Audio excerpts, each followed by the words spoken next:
잠언 3장 1절에서 7절까지 말씀을 봉독하도록 하겠습니다. 내 아들아, 나의 법을 잊어버리지 말고 내 마음으로 나의 명령을 지키라. 그리하면 그것이 내가 장수하여 많은 해를 누리게 하며 평강을 더하게 하리라. 인자와 진리가 내게서 떠나지 말게 하고 그것을 내 목에 매며 내 마음판에 새기라. 그리하면 내가 하나님과 사람 앞에서 은총과 귀중히 여김을 받으리라. 너는 마음을 다하여 여호와를 신뢰하고 내 명철을 의지하지 말라. 너는 범사에 그를 인정하라. 그리하면 내 길을 지도하시리라. 우리 같이 합니다. 스스로 지혜롭게 여기지 말지어다. 여호와를 경외하며 악을 떠날지어다. 아멘.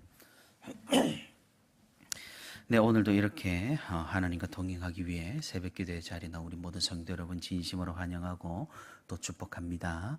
오늘도 우리 함께 말씀 듣는 가운데, 말씀 붙들고 기도하는 가운데 하나님의 크신 은혜와 위로가 풍성히 있기를 주님의 이름으로 소망합니다. 이번 주에는 우리 함께 이 잠언의 말씀을 읽게 됩니다. 잠언은 쉽게 말하면 지혜를 모아놓은 그런 글들이라고 할 수가 있습니다. 그래서 우리가 잠언을 읽어보면은 어떤 흐름이 읽히는 것이 아니라 단편적인 글들을 모아놓은 그런 모음집이라는 걸 알 수가 있습니다. 그래서 이런 잠언은 아주 다양한 사람들이 작성을 했습니다. 대표적인 저자로는 솔로몬 왕을 우리가 생각해 볼 수 있겠고, 또는 아굴이나 르무엘 왕이나 또 익명의 지혜자도 이 잠언의 대표적인 저자라고 할 수가 있습니다. 이런 잠언의 31장에 걸친 긴 내용을 우리가 한 문장으로 요약을 해볼 수가 있겠습니다. 요약을 해보자면 아마도 이렇게 이야기할 수 있을 것 같습니다. 참된 지혜는 여호와를 경외하는 것이다. 세상 사람들은 주로 이런 잠언을 이 세상에서 지혜롭게 살아가는 방법이나 어떤 처세술을 위한 교훈 정도로 그렇게 생각을 합니다. 그래서 그런 모양으로 이 잠언을 인용을 많이 하기도 하는 것이죠. 하지만 이 잠언은 그런 단순한 지혜로운 말모음집이나 그런 교훈책이 아니라 하나님께서 우리에게 알려주신 진리를 따르는 방편 내지는 세상이 아닌 하나님을 따르는 것이 참된 지혜임을 알려주는 그런 책이라는 사실입니다. 그렇기에 우리에게는 이 잠언을 충분히 읽고 묵상할 가치가 있고, 잠언의 교훈에 따라 삶의 방향을 정하고, 그리고 잠언을 통해서 하나님을 따르는 지혜를 배울 충분한 그런 매력이 있다라는 사실입니다. 그래서 이번 주에 이렇게 함께 잠언을 읽어 나갈 때 우리 성도 여러분도 함께 읽어 나가면서 하나님의 그런 지혜를 충만히 받는 그런 일주일이 되기를 주님의 이름으로 소망합니다. 우리가 오늘 함께 읽은 잠언의 소제목을 한번 보시길 바랍니다. 소제목이 무엇이죠? 젊은이에게 주는 교훈이라고 적혀 있습니다. 그래서 우리가 처음에 읽었던 3장 1절에 내 아들아 라고 말하면서 마치 부모가 자녀에게 삶의 지혜와 교훈을 전하는 그런 방식으로 이야기가 전개됨을 볼 수가 있습니다. 그래서 오늘 본문에서 이 잠언의 저자가 말하고자 하는 바가 그럼 무엇일까요? 젊은 혈기에 스스로를 자만하지 말고 하나님을 경외하는 것이 지혜의 길이라는 겁니다. 젊은 시절에는 자신을 과신하는 것이 일반적입니다. 자신에게 남아있는 시간을 믿고 아직까지 건장한 신체를 믿으며 여전히 굳건한 체력과 능력을 믿습니다.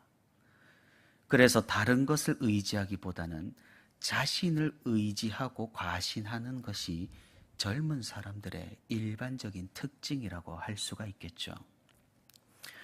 그런데 그런 젊은 사람도 시간이 지나면 더 이상 젊지 않게 되겠죠. 점점 나이가 들어가면서 스스로에 대한 신뢰를 잃어버리게 됩니다. 나를 지탱해 준 것이 내 능력이나 나 자신이나 내 체력이나 이런 것이 아니라는 것을 서서히 깨닫게 되기 시작합니다. 그래서 점점 자기가 아니라 주위를 둘러보기 시작하고 다른 것들을 소중하게 여길 줄 알게 되며 나름의 지혜를 깨달은 자로 세상을 원만하게 보게 되는 것이 또한 일반적인 사람의 성장 과정입니다. 그러니 지금 잠언의 저자는 젊어서부터 이런 인생의 흐름을 깨닫고 젊을 때에 경거망동하지 말라는 그런 교훈을 전하고 있는 것처럼 보인다라는 겁니다. 하지만 만약 오늘 잠언의 말씀이 그냥 이런 일반적인 삶의 교훈을 전했다면은 아마 하나님의 말씀이라고 말하기는 어려울 것 같습니다. 우리는 오늘 이 본문의 내용에서 신학적인 내용과 철학적인 내용을 이끌어낼 수 있어야 한다라는 말입니다. 무슨 말씀입니까? 젊은이에게 주는 교훈이지만 사실 이 교훈은 모든 사람들에게 해당하는 지혜의 선언이라는 사실입니다.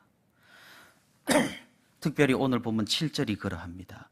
오늘 본문 7절 제가 한번 다시 읽어보겠습니다. 스스로 지혜롭게 여기지 말지어다. 여호와를 경외하며 악을 떠날지어다. 젊은 사람들만 스스로를 지혜롭다고 여길까요? 그렇지 않습니다. 거의 대부분의 사람들은 스스로를 지혜롭다고, 나에게 지혜가 있다고 자만하며 자축하며 살아간다라는 사실입니다. 스스로 지혜 있다고 여기는 것은 무엇입니까? 내가 선과 악을 판단할 수 있다고 착각하는 겁니다. 내가 옳고 그름 정도는 판별할 수 있다고, 분별할 수 있다고 오해를 하는 겁니다. 사랑하는 성도 여러분, 우리는 절대로 착각해서는 안 됩니다. 우리는 스스로 선과 악을 구분할 수가 없습니다. 우리는 스스로 옳고 그름을 판단할 수가 없습니다. 왜 그렇습니까? 우리가 가진 기준이 절대적이지 않기 때문입니다. 어떻게 그걸 알 수 있습니까? 이런 사실을 성경은 창세기의 시작에서부터 우리에게 알려주기 때문입니다. 바로 아담과 하와가 선과 악을 알게 하는 나무의 열매를 먹는 장면으로 말입니다. 선과 악을 알게 하는 나무 열매라고 해서 정말로 인류가 선과 악을 알게 되었을까요? 그 열매를 먹었으니 선과 악을 알게 되었을까요? 사실 선과 악을 알았다기보다 선과 악을 자기 마음대로 정했다라는 그런 의미일 겁니다. 우리는 이 선악과의 이야기를 단순하게 생각하면 안 된다라는 것이죠. 하나님이 먹지 말라고 한 과일 그거 하나 먹었다고 노발대발하셔서 우리가 죄인이 된 것이 아니라는 말입니다.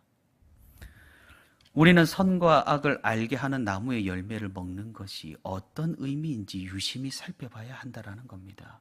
그것은 내가 선과 악의 기준이 되겠다라는 말이고 옳고 그름을 내 기준으로 판단하겠다라는 반역의 선언입니다. 이것은 내 기준을 하나님이신 외부가 아니라 내 스스로 찾겠다라는 의지의 표명입니다. 굉장히 말은 멋져 보이지만 이것은 완전히 잘못된 방향이라는 겁니다. 왜냐하면 우리가 길을 찾아봐야 어디에서 찾겠습니까? 스스로 길을 개척한다고 해봐야 한낱 피조물에 불과한 우리가 무엇을 개척을 할 수가 있겠습니까? 사랑하는 성도 여러분, 창조주와 피조물의 극명한 차이가 무엇인 줄 아십니까? 우리는 창조주라고 하니 그냥 세상을 창조한 존재, 피조물이라고 하니 만들어진 존재, 이 정도로만 이해를 하기가 쉽습니다.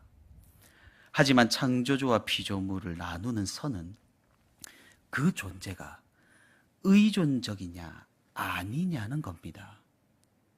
하나님께서 모세에게 자신을 소개하실 때 무엇이라고 말씀을 하셨습니까? 나는 스스로 있는 자다라고 말씀하셨죠. 무슨 말입니까? 스스로 있는 자. 바로 어디에도 의존하지 않고 자존할 수 있는 존재, 창조주라는 말씀입니다. 반면 우리는 피조물이죠. 피조물은 의존적입니다. 스스로 자족할 수 없고 자존할 수가 없습니다. 우리는 음식물을 의지해야 하고 또 관계에 의존해야 하며 인생의 3분의 1을 잠에 의지해야 하며 하물며 아무것도 의존할 수 없는 우주 공간에 나가서는 단 몇 초도 버티지 못하는 그런 존재가 바로 우리 피조물이라는 것이죠. 그런데 우리는 스스로를 어쩌면 대단하다라고 여기며 한평생을 착각 속에서 살아가는지도 모르겠습니다. 그래서 가만히 우리를 살펴보면 우리는 정말로 의존적인 존재고 스스로는 도저히 생존조차 할 수 없는 그런 존재라는 것이 자명하다라는 겁니다. 그런데 우리는 이를 망각하고, 다시 말해서 스스로가 피조물인 것을 망각하고 스스로에게 지혜가 있다고 여겨 자신을 하나님처럼 생각하고 자기 자신을 신으로 만들어 버린다라는 겁니다. 그래서 하나님을 버리고 하나님을 떠나고 하나님을 잊어버려 내 스스로가 모든 것을 판단해버리고 내가 기준이 되는 삶을 살아가게 된다는 겁니다. 이것이 바로 원죄고 인류의 원초적인 죄책과 오염입니다. 그런데 우리가 조금만 더 깊게 생각을 해본다면 스스로 지혜 있다고 하여서 굉장히 자신감을 가지고 주체적으로 살아가는 그런 사람조차도 사실은 굉장히 다른 것을 의지하고 의존하면서 살아간다는 사실입니다. 내가 기준이라고 했지만 사실은 내가 판단한 것이 없다라는 겁니다. 누가 판단합니까? 우리는 필히 다른 사람의 판단을 살펴보고 최종적으로 그 판단을 종합해서 내가 판단을 해버립니다. 다시 말해서 우리의 결정이나 우리의 기준은 온전히 내 자신이 내린 것이라기보다는 항상 다른 이들의 영향을 받고 그런 기준과 결정조차도 다른 것들에 의존한다라는 겁니다. 그러니 사실상 주체적인 기준이 없습니다. 모든 것이 상대적이 되어버립니다. 절대적인 것이 없다라는 겁니다. 아무런 정보 없이 스스로 내리는 결정은 전혀 없다라는 말입니다. 어린 시절에 받은 교육에서 이미 사회화를 거쳐서 우리는 옳고 그름의 기준을 그 사회의 도덕에 맞춰버리게 됩니다. 살아가는 방식도 마찬가지죠. 독특하고 독자적으로 살아간다고 자신하지만 다들 비슷하게 살아가는 것이 현실입니다. 그리고 의외로 인간은 튀는 것을 즐기지 않으며 보통으로 살아가는 것에 큰 만족감과 안정감을 느낍니다. 이 말은 무엇입니까? 내가 내린다고 생각하는 판단이나 내가 만들었다고 자부하는 그 기준조차 우리는 결국 어떤 누구에게 다른 것에 영향을 받은 것이고 결국 누가 처음인지도 모르고 어디서 온 것인지 알지도 못하는 그런 황망한 기준을 가지고 평생을 살아간다라는 겁니다.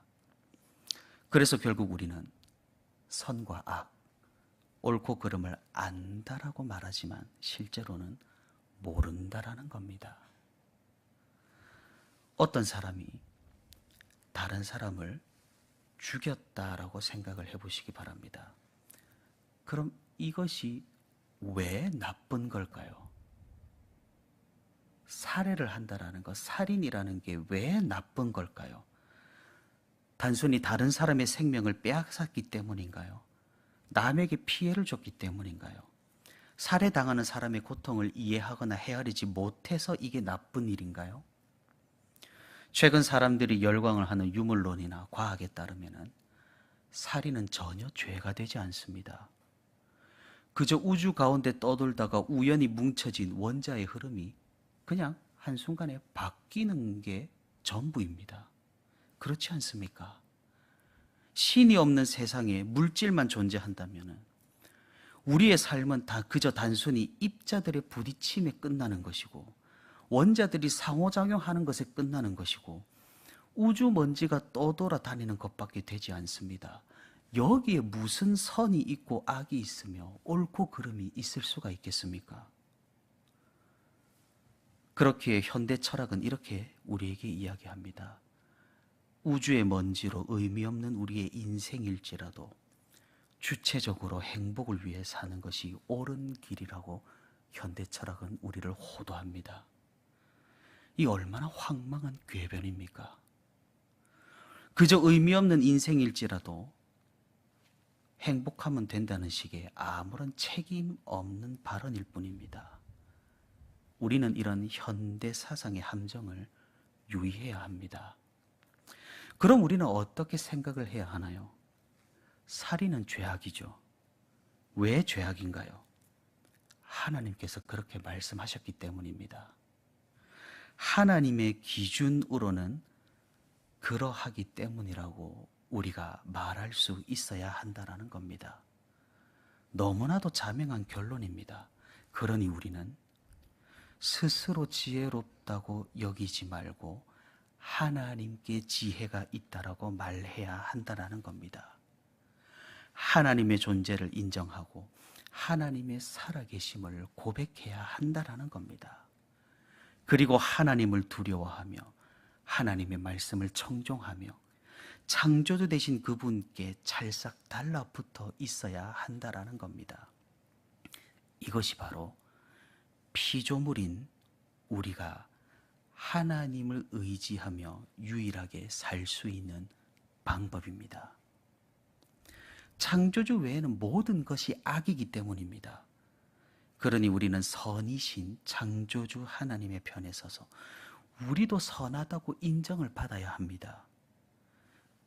그것이 바로 악에서 멀어지는 방법이고 하나님을 경외한다라는 것의 본질이며 하나님의 명령을 지키는 방편입니다. 살아가는 성도 여러분, 지금 세상이 어떠합니까? 무엇이 옳고 그른지 아무것도 모르는 무지막지한 세상이 되어버렸습니다. 무식한 것이 용기가 되고 무지한 것이 자랑이 되고 죄악이 훈장이 되고 착취가 영광이 되는 그런 말이 안 되는 세상입니다. 그래서 전부가 제각각 자기 말이 옳다고 꽥꽥거리는 세상이고 너도 나도 지혜 있다고 자만하는 것이 바로 지금 세상입니다. 이런 세상의 흐름과 기류에 편승하여서 우리도 세상 사람들과 똑같이 그러한다면 그것이 정말로 무지고 무식이라는 사실입니다. 우리의 지혜는 오직 말씀에 있고 하나님께 있습니다.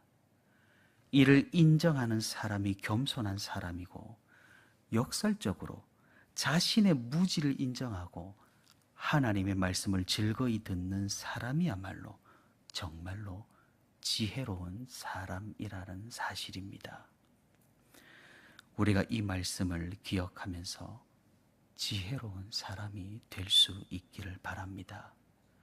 스스로 지혜 있다고 서글프게 외치는 사람들 사이에서 하나님의 말씀을 외치며 오직 하나님만이 지혜라고 인정하는 우리가 될 수 있기를 바랍니다. 그리한다면 우리는 악에서 떠나게 될 것이고 하나님을 경외하는 삶을 살게 될 것이고 이로 인하여 우리는 창조주께 붙어 있어 영생을 얻는 그런 존재가 될 것입니다. 오늘도 오직 하나님께 구원과 진리가 있음을 믿으며 나의 생각이 아니라 하나님의 말씀대로, 나의 지혜가 아니라 하나님의 말씀대로 오늘 하루를 살아가는 저와 우리 온세로교회 모든 성도가 되기를 주님의 이름으로 소망합니다.